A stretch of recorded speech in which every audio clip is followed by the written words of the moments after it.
오늘 말씀의 제목은 헌금 이제 그만 가져오세요. Please stop preparing offerings라는 말씀을 가지고 같이 나누겠습니다. 7절에 우리 다 같이 한번 읽어볼까요? 이미 필요한 물건은 쓰고도 남을 만큼 많았습니다. 그랬습니다. 성전을 짓는데 필요한 물건이 다 차고 넘쳤어요. 지도자가 헌금을 그만하라고 호소하는 이 말을 여러분 들어본 적 있습니까? 저는 인터넷에서 이것은 봤어요. 감리교회에서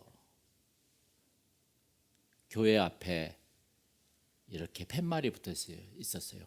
이제 더 이상 헌금을 가져오지 마세요. 우리 교회는 차고 넘칩니다. 이것을 가난한 교회에 헌금하시고 그 11조를 불쌍한 사람들을 위해서 구제하세요 라고 써붙여진 걸 봤었어요. 얼마나 아름다운지 우리 교회도 나중에 그런 교회가 되고 싶습니다. 할렐루야. 성경에는 적어도 한 번 그런 일이 있었습니다. 이스라엘 백성은 이동식 성막을 짓는 일에 열심히 했었어요. 유능한 장인 그 부살렐과 오홀리압이 동료들과 함께 성막을 지었고 백성들은 뭘 했죠? 헌물로 후원을 했다는 것이에요. 아니, 하나님의 성막을 짓는데 갑자기 문제가 생겼던 거예요. 그 문제가 뭐예요? 열정이 너무 백성들이 뜨거워서 헌금이 너무 많이 들어왔던 겁니다. 문제가 이게. 그래서 5절에 우리 다 같이 읽어볼까요? 여호와께서 명령하신 일을 하는데 필요한 것보다 백성이 가지고 오는 것이 더 많습니다. 이렇게 했어요. 그래서 일꾼들은 그만 드리게 해달라고 모세에게 부탁했던 거예요. 아니 이것에다가 성전을 못 짓겠다고, 성막을 짓기 힘들다고. 이런 상황에서 하나님은 어떤 마음이었을까 한번 생각해 보세요.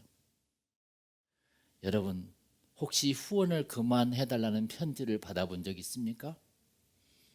모세는 더 이상 성막 사업에 헌금을 바칠 필요가 없다고 백성들을 설득합니다.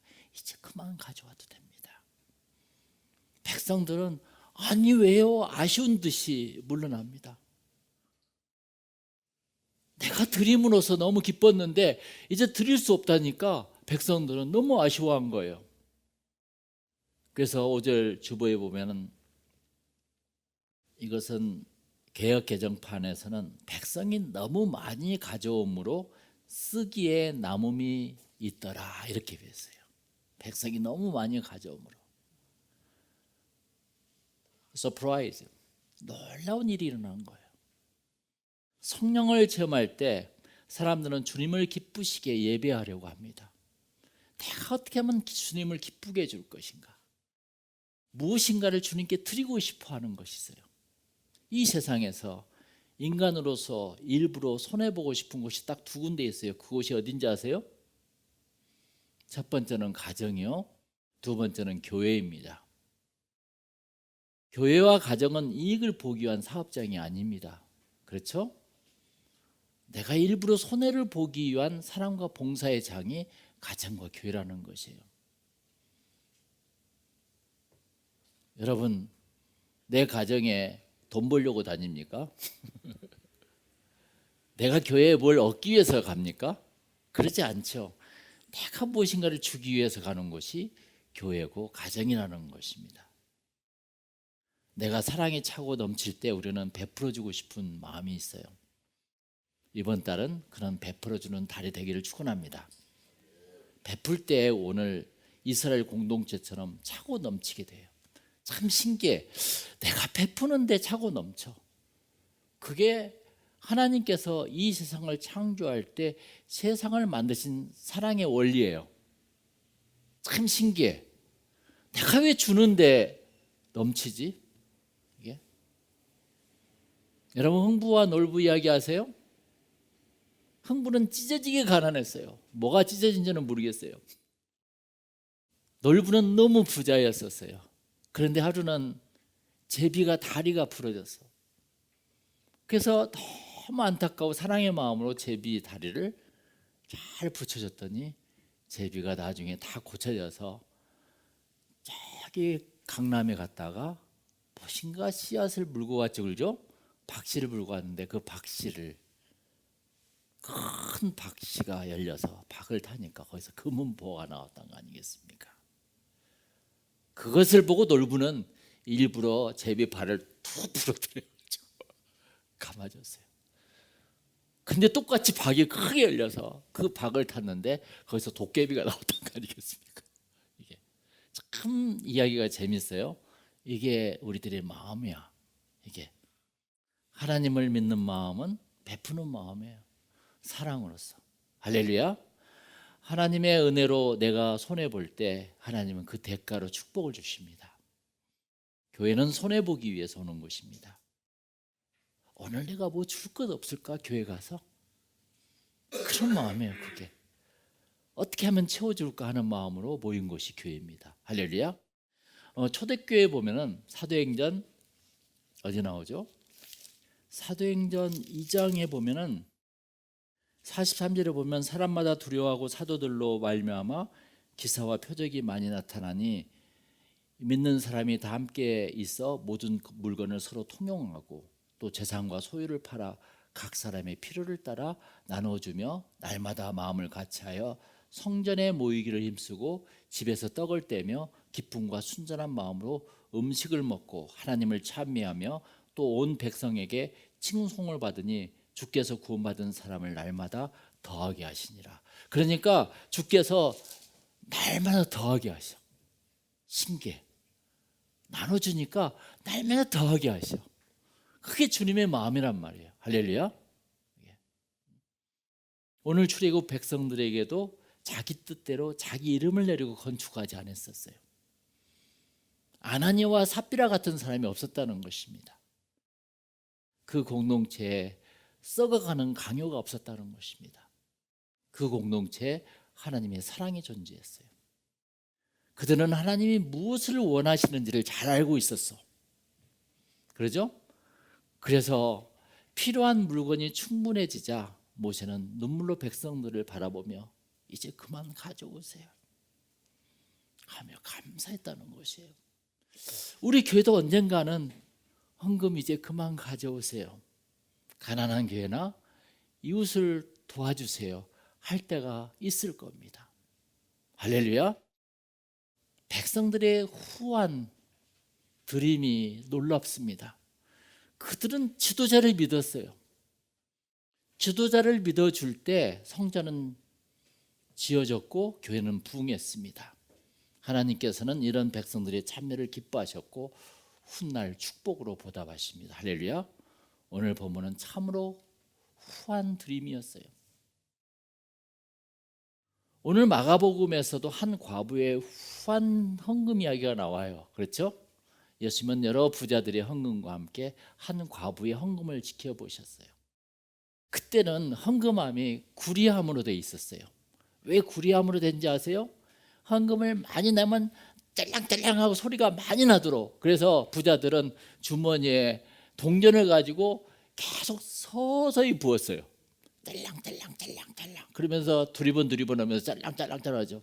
그런데 이 두렵도 내는 과부는 누가 볼까 봐 넉넉한 거예요. 그것을 누가 봤어요? 예수님이 보셨다는 거예요. 그러면서 예수님께서 과부가 헌금을 가장 많이 한 거야. 그 과부는 재물의 가장 최소 단위인 비둘기 2마리조차 살 수 없이 가난했기 때문에 42절에 다 같이 가난한 과부가 와서 렙돈 동전 2개, 즉 한 고란트를 넣었다 이렇게 했어요. 근데 그 렙돈은 두 렙돈은 과부의 생활비의 전부였다는 거예요. 과부는 어떻게 해서 그 전부를 드릴 수 있었습니까? 그것은 바로 삶의 공급자 되시는 하나님에 대한 믿음이었습니다. 만물이 주께로부터 나오고 주께로 돌아간다는 믿음이 있었다는 것입니다. 나를 살게 한 것은 이 두렙돈이 아니야. 이 두렙돈의 참 주인이신 하나님이시라는 것을 믿음이 있었기에 가능했다는 것입니다. 할렐루야.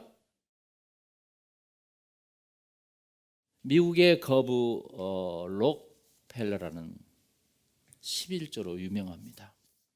물론 이 사람이 세금을 떼어먹기 위해서 무슨 재단을 만들었다는 그런 비난도 많이 있습니다.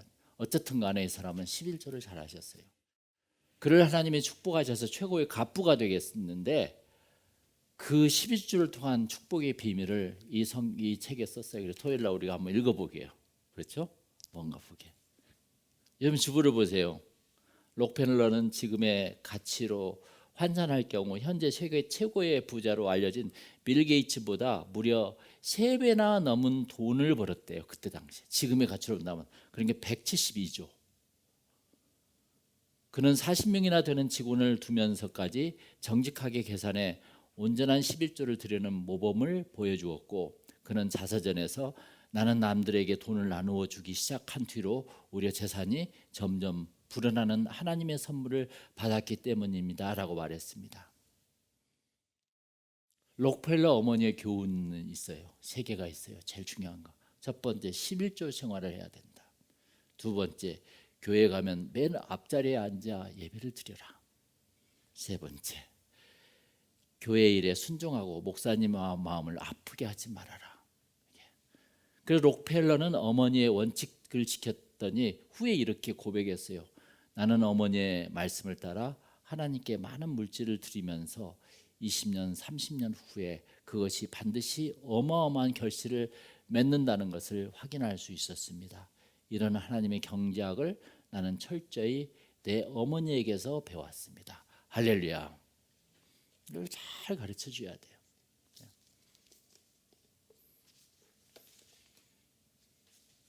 어머니의 가르침 한번 읽어드릴게요. 2센트 현금. 록펠러가 6살이 되던 해의 일이다. 어느 날 어머니가 어린 아들에게 말했다. 존, 너도 이제 6살이 되었어. 오늘부터 너 혼자서 교회 다니도록 해라. 그러면서 어머니는 존의 손에 난생 처음으로 20센트의 용돈을 쥐어주었다. 존은 그 돈을 받아들고 기뻐하면서 호주머니에 넣었다. 그때 어머니는 엄숙한 얼굴로 말했어요. 존, 그 돈을 꺼내보렴. 존은 영문을 모르는 얼굴로 어머니가 시키는 대로 돈을 호주머니에서 꺼냈다. 어머니는 아들의 손을 잡고 말을 이었다. 20센트는 분명 엄마가 너에게 준 거야. 하지만 너는 이 돈을 함부로 다 써서는 안 돼. 그 안에 내가 하나님께 바쳐야 할 몫이 있거든. 20센트 가운데 10분의 1은 2센트는 하나님의 몫이란다. 어머니는 2센트를 따로 떼어 헌금 봉투에 담아 주었다. 그러면서 어머니는 그것이 11조라고 하는 것이고 앞으로 돈이 생기면 가장 먼저 하나님께 드릴 11조를 반드시 따로 떼어 두어야 한다고 가르쳐 주었다. 오늘 교회 가면 맨 먼저 11조를 드려라. 저는 그날 혼자 교회에 가서 11조를 드리고 예배를 드렸다. 찬송을 부르고 목사님의 설교를 듣는 동안 어린 그의 가슴에 왠지 모르게 기쁨이 솟구쳤다. 그 후로 저는 교회에 가는 것과 11조 드리는 것을 가장 큰 기쁨 가운데 하나로 여기게 되었다. 이런 이야기가 쭉 나와요. 얼마나 재밌어 그렇죠? 참 인생은 태도와 자세예요. 그러면서 돈을 미국에서 지금 록펠러보다 더 큰 부자가 있을까? 그를 하나님의 축복하셔서 최고의 갑부가 되겠다는 것을 우리는 알아야 합니다. 베푸는 마음으로 후하게 드리는 8월이 되시길 바랍니다. 할렐루야. 다 같이 기도하겠습니다.